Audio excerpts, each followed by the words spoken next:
The cultivation of concentration and wisdom must be continuously deepened. It cannot stop. Every bit of effort brings a corresponding harvest. That harvest is virtue. So, the word virtue or inner merit and virtue remains the same as the virtue we talk about in moral conduct.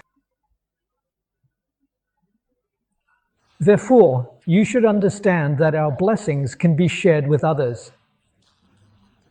But merit and virtue cannot be shared. Each person cultivates and attains their own merit. The merit cultivated by all Buddhas and Tathagatas cannot be obtained, only they attain it. Each cultivates their own merit. If you don't cultivate, you don't get it. Not like blessings. As for blessings, if I have them, I can give them to you. If I have money, I can give it to you to use. If I have a house, I can let you live in it. That is a blessing. So, what is merit and virtue? Cultivation effort, concentration and wisdom, threefold precepts, concentration and wisdom. These cannot be given to others. You must cultivate them yourself. Only merit and virtue can truly solve problems. Blessings cannot. This is something practitioners must understand.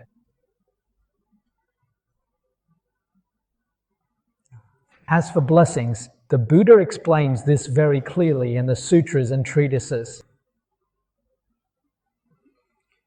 They can only bring about an abundance of truly and genuinely favorable results. This is precisely what we indeed call blessings. That is what is truly and accurately meant by blessings. Merit and virtue serve as the guiding force. They lead you to whichever realm you are destined for. That is merit and virtue. When you are born into a certain realm and experience the enjoyments of that life, that is the abundance of blessings. However, merit and virtue inherently include blessings, but blessings do not necessarily include merit and virtue. Only when we clearly and thoroughly understand these fundamental facts and profound truths can we truly know how we should cultivate merit and virtue within ourselves.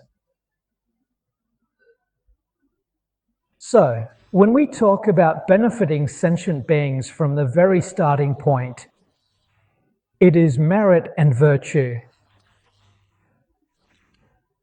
However, if you benefit sentient beings without being attached to the act of benefiting them, then that merit and virtue will lead to rebirth. The resulting reward is truly inconceivable. If we engage in activities that benefit sentient beings but become attached to the act itself, if we do it with attachment, then it is purely blessings.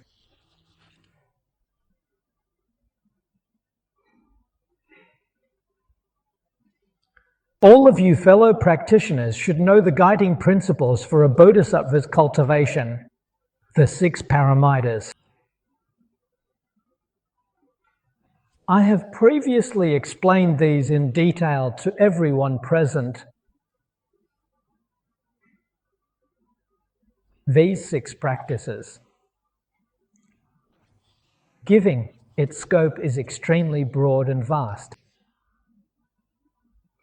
Any action that truly benefits society or all sentient beings is universally called giving.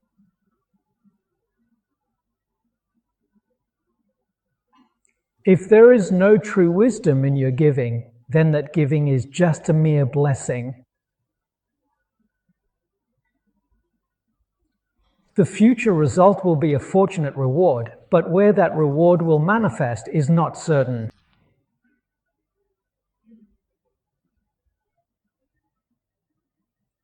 This time, during my visit to Australia, a fellow practitioner whom I met there shared a significant story with me.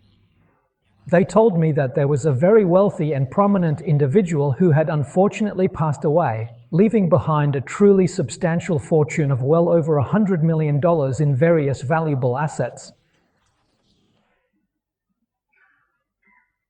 He didn't leave it to his children, nor donate it to any charitable causes. Instead, he left it all to a pet.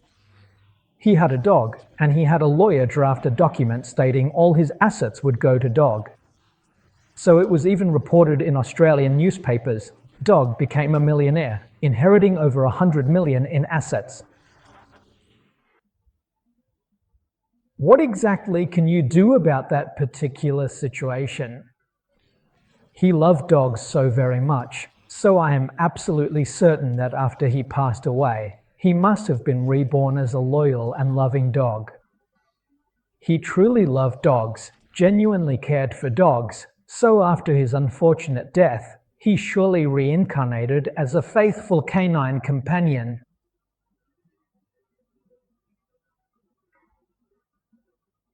He didn't realize that if he had used that wealth for social welfare and done so without attachment, he could have been reborn in heaven as a celestial king in his next life. Now he's a dog. He's gone to be a little dog. What method is there for that particular situation? This is truly called profound ignorance. He completely missed such a remarkably great opportunity that was presented directly in front of him, failing to recognize its immense value. So, when it truly comes to understanding merit and virtue, we really need to distinguish them very clearly and precisely. When giving, if there is wisdom, prajna wisdom, then that is called liberation. If there is no prajna wisdom, then giving is just attachment to form, and that giving only brings blessings. Observing precepts with attachment is also just blessings. Even patience, diligence, and meditation. If you're attached to form, it's all just good fortune. Establishing the true nature is what's called merit. Prajna is about establishing the true nature. When the three aspects are empty, when you act without attachment to the act itself, that is merit, not just good fortune. Recently, here, President Lee has been diligently leading us on visits to various other religious institutions and places of worship. During these engagements, we also respectfully make appropriate offerings to these other religions, fostering mutual understanding and goodwill. Maybe you all know, when it gets reported in the newspapers or on TV, and everyone praises it, the merit is gone, it's all used up. That's why when you do good deeds, you shouldn't let others know. As we Chinese often say, accumulate hidden virtue, but now everything is exposed. But when it comes to doing bad things, people try every way to hide it, not wanting anyone to find out.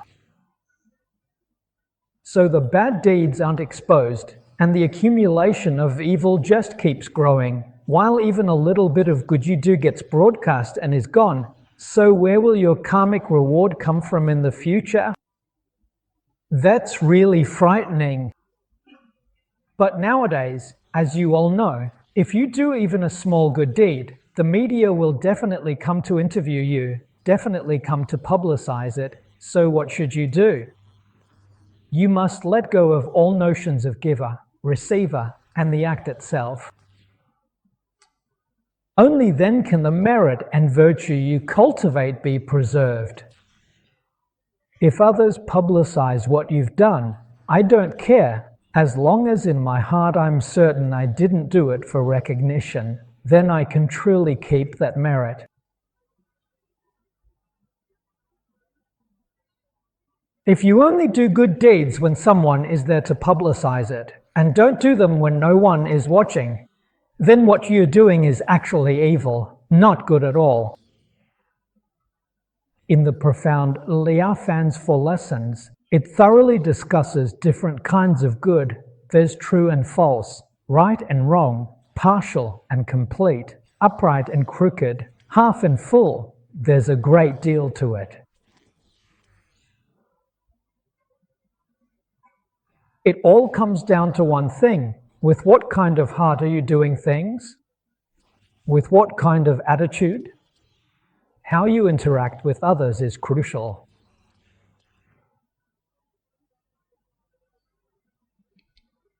From this, we can see just how significant prajna wisdom is. Without wisdom, all the merit you accumulate is just blessings. Where will those blessings take you? It's not certain at all. Don't be fooled by those billionaires. They could end up as dogs in their next life. That dog must have accumulated great blessings in its previous life, which is why it has so much wealth now.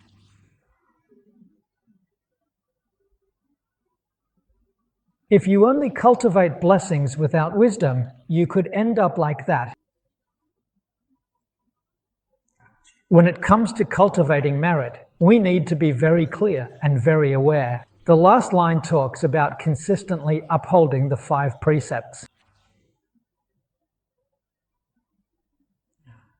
Among these full words, special attention should be paid to the word consistently.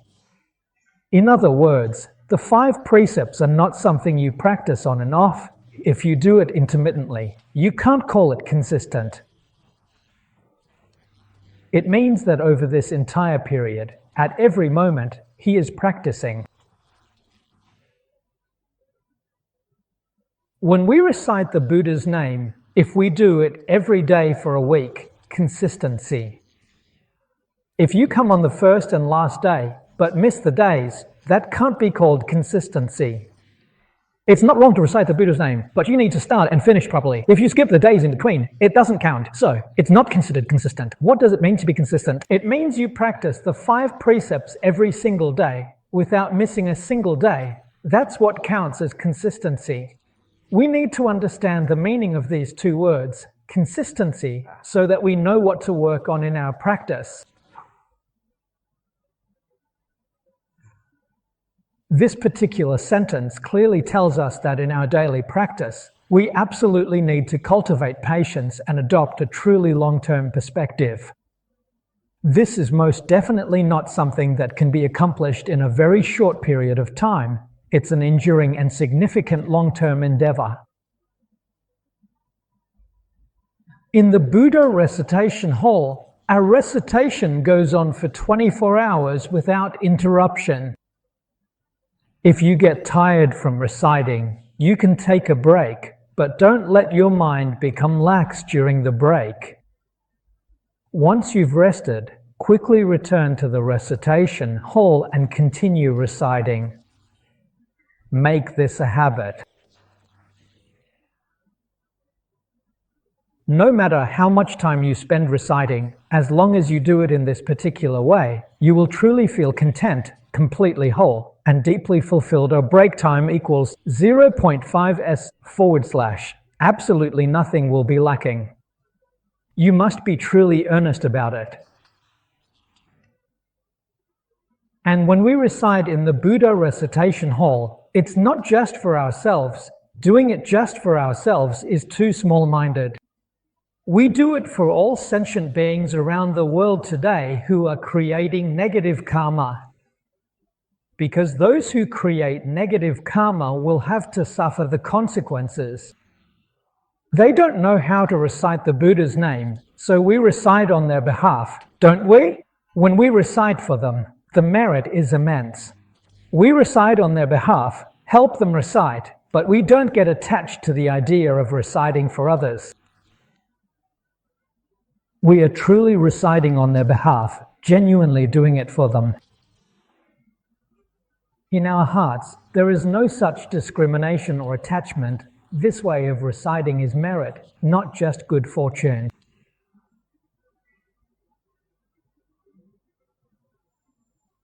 This is truly a remarkably great and profoundly virtuous deed, an act of immense kindness and significant moral excellence. Bodhisattva Dharmakara sets a profound and inspiring example for us, truly serving as an exemplary role model for all practitioners. We need to genuinely and deeply understand this remarkable example and be profoundly inspired to diligently cultivate ourselves, striving for spiritual growth and enlightenment. Now, this last section is about receiving the results of karma. In those 21 pure lands, beautifully adorned with merit, wisdom is exceptionally clear and thorough, just like in a Buddha land. This minor section is now complete. Completion means accomplishment, achievement, and the significant, tangible results that follow.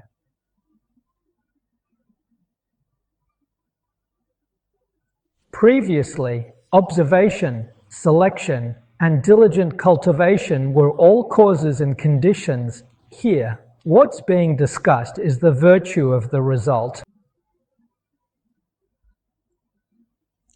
21. Juji. Juji is a unit of quantity in India. It's equivalent to 10 million in China. 1 juji means 10 million. 21 juji is the same as 211. Why was it called 211 before, but here it's called 21 juji? This is because elder layman Xie Lianju compiled the Sutra text from the original translations. It's not from a single version. When compiling, one must stay true to the original translations and not casually change any characters. If you change the characters, then you're not being faithful. You're arbitrarily altering the sutra. You must absolutely and precisely preserve the exact wording of the original translations. When explaining, we can clarify this point.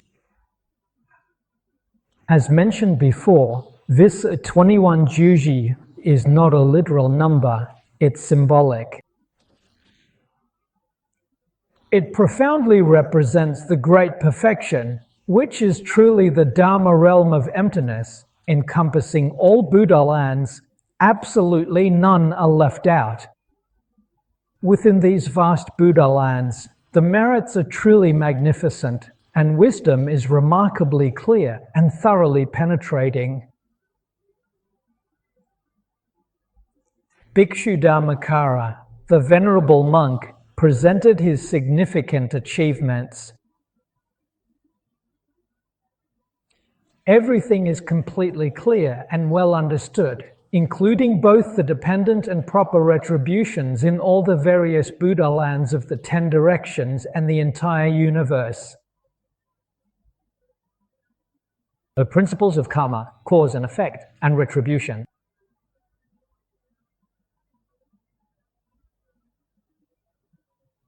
The 4 crucial and interconnected aspects of transformation and continuity have all been thoroughly clarified, comprehensively analyzed, and completely understood.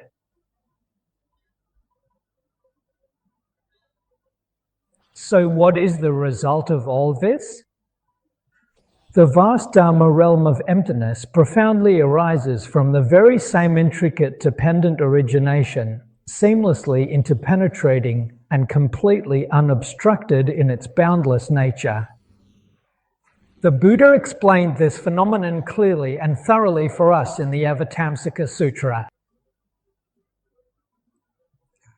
Today, it is evident that there are numerous profoundly wise and exceptionally intelligent individuals across the globe who are actively dedicated to promoting the vital principles of multiculturalism and fostering harmonious coexistence within diverse communities and societies in various regions and settings around the world. The Australian government is actively and enthusiastically promoting this significant initiative. They have established a dedicated and highly effective Multicultural Affairs Bureau. This governmental body has been officially and formally established, and competent, experienced officials have been duly appointed to diligently lead this incredibly important and far-reaching initiative across the nation. What exactly is multiculturalism?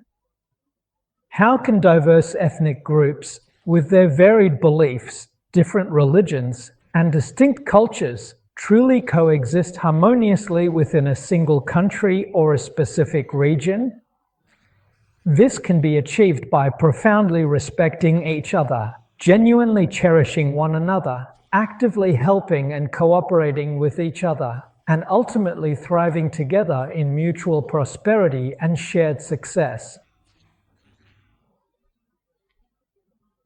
That is what multiculturalism is all about.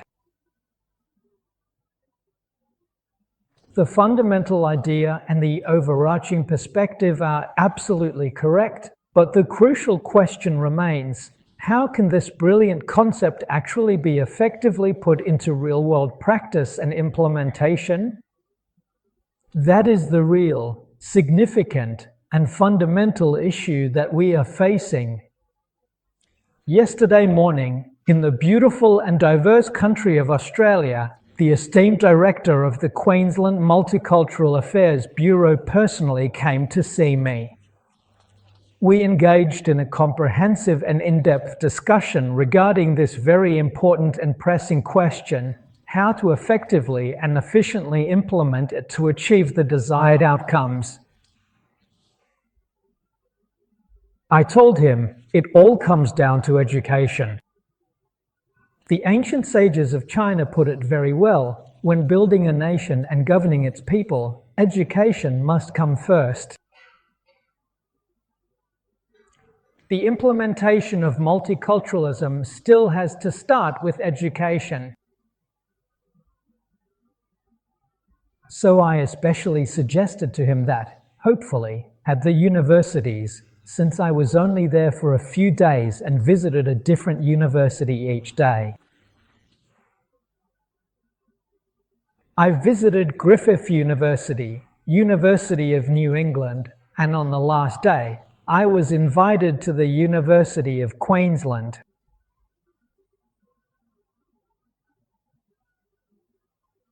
I sincerely hope that universities can establish a department of multicultural studies. Universities should set up institutes for multicultural research. This way, we can train specialized talent to advance this cause. It's really very important indeed. Now everyone is becoming aware of this issue, so first, we need to establish the right mindset. This is a matter of ideology, but it's also a fact. As the Buddhists say, the entire universe arises from the same conditions. This concept is great. In other words, the universe itself is you. Let me put it in much simpler terms so it's easier for everyone to truly understand. The entire universe and all living beings are actually one single, interconnected living entity.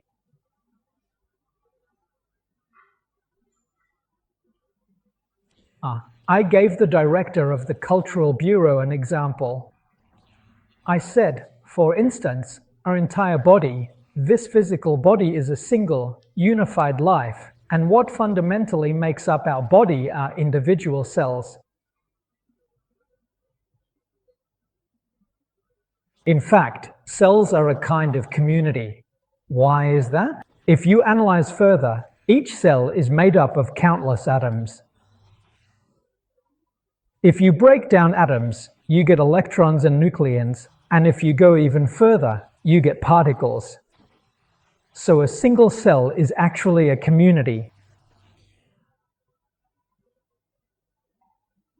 We ourselves are a small community, and our organs are larger communities.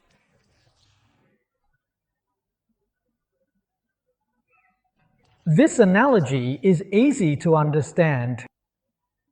We are all part of one living body. If we take the cell and break it down into atoms, electrons, and particles, we can use that as a metaphor for a single person. And if we use the body as a metaphor, it represents all sentient beings in the vast universe. The eyes are a large community made up of many cells. The ears are another large community. Every organ in the body is a major community in itself. And each of these communities is different. But you have to understand, every one of these communities is number one. There's no second place. Eyes are best at seeing, ears at hearing, nose at smelling, tongue at tasting. Each is best at what it does. As the Vitamsika Sutra says, there is no second place, so they can coexist peacefully. If there were first and second, big and small, then there would be no way to avoid conflict. If our eyes, ears, and nose started fighting with each other, that person finished. He'd get sick. He'd die. You have to realize it's all one living community. All sentient beings in the vast universe are one living community, arising from the same conditions. If you truly understand this, if you fully comprehend and recognize it, that's what it means to realize the pure Dharma body. We know that the Dharma body of all Buddhas and Tathagatas exists, and we also have a Dharma body. What is the Dharma body? All sentient beings in the vast universe are our own Dharma body. So when we help others, when we care for others, it's only right. The eyes should help the ears and help the whole body, shouldn't they? Even the hands and feet need to help each other. You can't say it has nothing to do with me. I won't bother with it. Does that make any sense? You have to understand, this is a living community. Today, we are deluded, and in our delusion, we don't realize that all sentient beings in the vast universe and ourselves are one living community, one Dharma body. The sutras often say, especially in Mahayana sutras, all Buddhas of 10 directions and 3 times share same Dharma body. All Buddhas of 10 directions and 3 times means all different groups of beings. Different ways of thinking, different teachings, different religions, they all share the same Dharma body, the same living entity. If we can truly understand and clarify these principles, these facts, and this truth, and really recognize them, then promoting and implementing multiculturalism won't be difficult at all. If all sentient beings could respect each other, care for one another, and help and cooperate with each other, how could that be impossible? The reason it's not happening today is because there's no proper teaching. So yesterday, when Director Lee came to see me, I showed him my bookshelf. On my shelf, I have the scriptures of Catholicism, Christianity, Islam, and Taoism. All those classics are there. I told him, look, I read all of them. He practices Judaism. I needed Jewish scriptures. He agreed to bring them. We should read and understand every religion and every different culture. If he doesn't read our things, he won't understand us. But if we read his, we'll understand him.